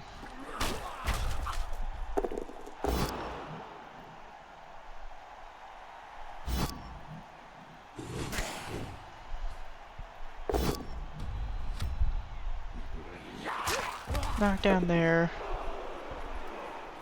I mean, if you really wanted to, push this way. Block from here, push this way, block with the ball, push this way, come in, surf. I don't think it's necessary, especially, and now that he's stunned, that's... Kind of surprised Trauk didn't decide to take a turn there. Just because he could. But going 2-0 up is equally as good, I suppose.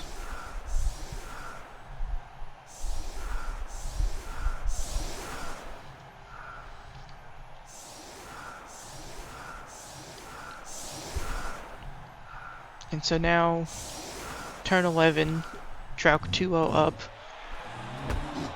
The Chaos Renegades are... Oh, that's unfortunate. Chaos Renegades are out of Minotaur and are at 3, 6, 9 players. Just a stun on a Roger, but that's a big problem. And they're against 3, 6, 9, 10, 11 undead. Like...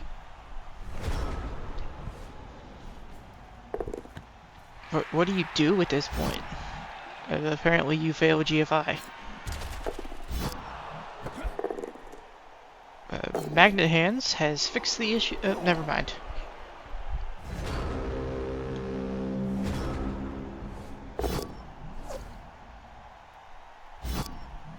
Engine. So the question is, do you scatter the ball or do you just punch players? Looks like he's going to scatter it. Scatter is good. That's an unfortunate roll.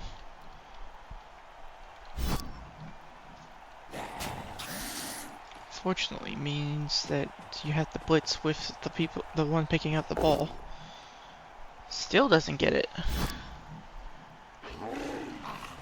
But he at least gets him off the ball so we can pick it up.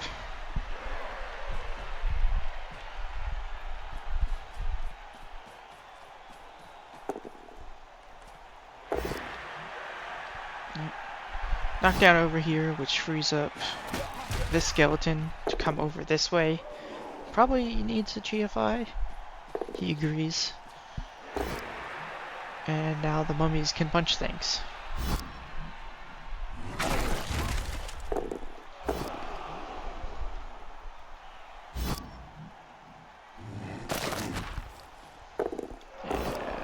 This is gonna be a Frio, isn't it?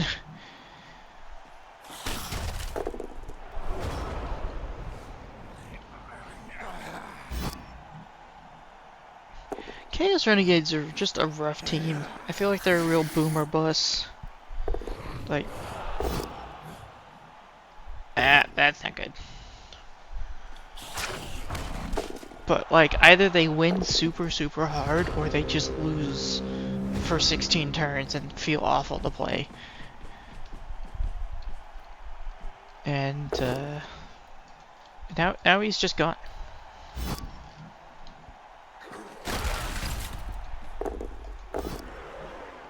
Yep, with that knockdown, I think that's everyone who's physically fast enough to catch the ghoul on the ground.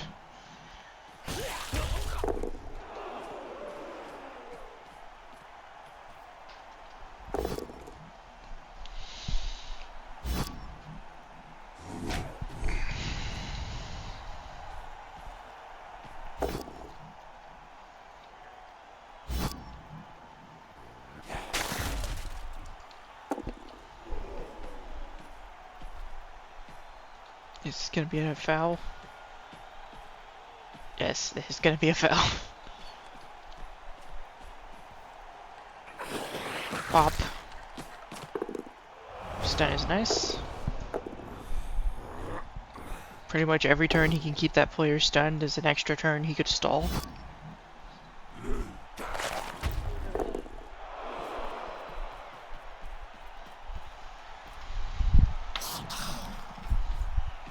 But I suppose he doesn't have to stall because he's just going 3-0 up. Like, and a fail. Yeah, I guess Struck just scores here and calls it good enough.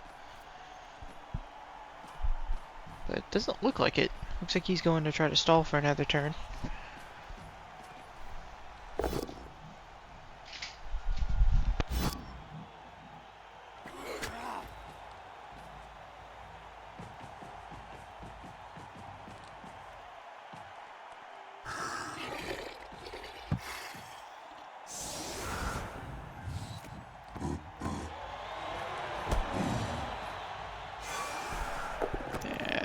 There's not much to say about this game. It's just a bunch of real unfortunate failures that I feel like could have been accounted for better. But at the same time, like, the team is built around the big guys, and if the big guys fail repeatedly at the start of your turn, there's not a lot to be done. Yeah. No scoring threat out of teamists, so the game is going to end at 3-0. And the question becomes, can any more damage be inflicted?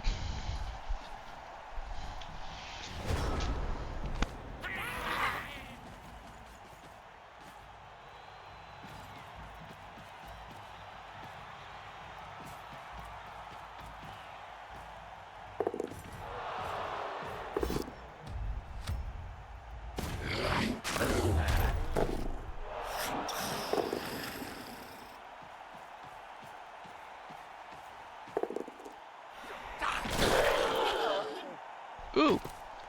Another injury! I believe that was a serious injury, which is +1 on further injuries, if I remember correctly.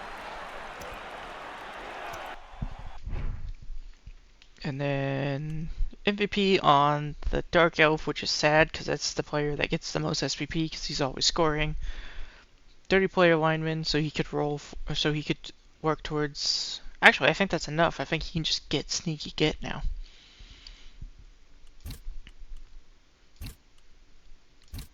Nine SPP on the ghoul just from scoring. Oh, he has plus move now. That's actually a really good player. Was that the last game? That was the last game. Alright, everyone. So that is all of the games for REL 1A Week 2. I did not stream the replay of my game because I streamed it when I played it. If you are interested in watching that and the replay is no longer available on my Twitch channel, I am uploading them all to YouTube at youtube.com/cheeseex. Um, but yeah, that's me for the night. Uh, hope everyone had fun.